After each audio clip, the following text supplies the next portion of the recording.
যারা কিনা ভেন্ডির নাম শুনলেই নাক ছিটকায়, আজকের রেসিপি তাদের জন্য। এইভাবে যদি ভেন্ডি রেসিপি বাড়িতে বানিয়ে দেন তাহলে কিন্তু আঙুল চেটে বুটে খাবে। আর আজকের রেসিপি হলো দই ভেন্ডি রেসিপি। বানানো তেমন কিছুই নয়, খুবই ইজি। প্রথমে লম্বা লম্বা ভেন্ডিগুলোকে আমি 2 টুকরো করে কেটে নিয়েছি। তবে ছোটো সাইজ হলে কাটার দরকার নেই, আর বড় হলে 2 টুকরো করলেই হবে। এরপর একটি পাত্রের মধ্যে তেল গরম করে নেব। তাতে আগে থেকে ধুয়ে কেটে রাখা ভেন্ডিগুলো দিয়ে ভালো করে হাই ফ্লেমে ভেজে নেব।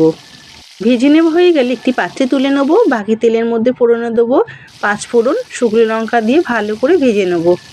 ভেজে নেওয়া হয়ে গেলে আগে থেকে কুচি করে কেটে রাখা পেঁয়াজ আর দেবো লঙ্কা কুচি দিয়ে ভালো করে সমস্ত কিছু ভেজে নেব।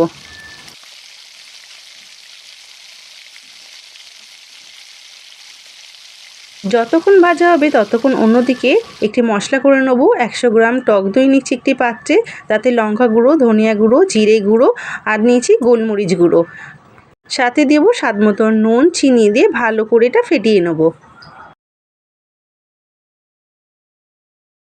খুব ভালোভাবে ফেটানো হয়ে গেছে। এদিকে কিন্তু পেঁয়াজ লঙ্কা খুব ভালো করে ভাজা হয়ে গেছে।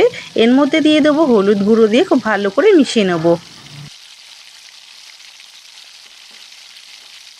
মিশিয়ে নেওয়া হয়ে গেলে আগে থেকে ফেটিয়ে রাখা টক দই এবং মশলার মিশ্রণটি দিয়ে খুব ভালো করে আবারও মিশিয়ে নেবো সব কিছুর সাথে। মিশিয়ে নেওয়া হয়ে গেলে দিয়ে দেবো টক দই বাটি দেওয়ার জল দিয়ে আবারও খুব ভালো করে মিশিয়ে নেব। যখন এরকম তেল ছাড়তে শুরু করবে মশলা থেকে, তখন দিয়ে দেবো হাফ বাটির মতন জল আর দেবো আগে থেকে ভেজে রাখা ভেন্ডিগুলো দিয়ে খুন্তির সাহায্যে খুব ভালো করে মিশিয়ে নেব। ঢাকনা চাপা দিয়ে 2 থেকে 3 মিনিট রান্না করে নিলেই কিন্তু এখানে আমাদের দহি ভেন্ডি একদমই রেডি।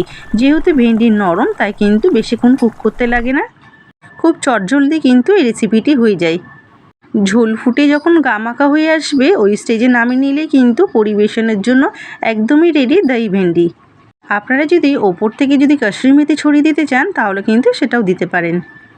রেসিপিটি যতটা লোভনীয় হয়েছে কিন্তু খেতে কিন্তু দুর্দান্ত হয়েছিল। এই রেসিপি কিন্তু আমি গরম ভাতের সাথে পরিবেশন করেছিলাম। আপনারা চাইলে ভাত, রুটি, পরোটা সব কিছুর সাথে কিন্তু পরিবেশন করতে পারেন। আজকে ভিডিওটি আপনাদের কেমন লাগলো অবশ্যই কিন্তু লাইক, শেয়ার এবং কমেন্ট করে কিন্তু জানাতে ভুলবেন না। সাথে চ্যানেলটি সাবস্ক্রাইব করতে কিন্তু ভুলবেন না। ফিরছি তাহলে পরবর্তী নতুনত্ব কোনো ভিডিও নিয়ে। ততক্ষণে ভালো খান, ভালো থাকুন, টাটা।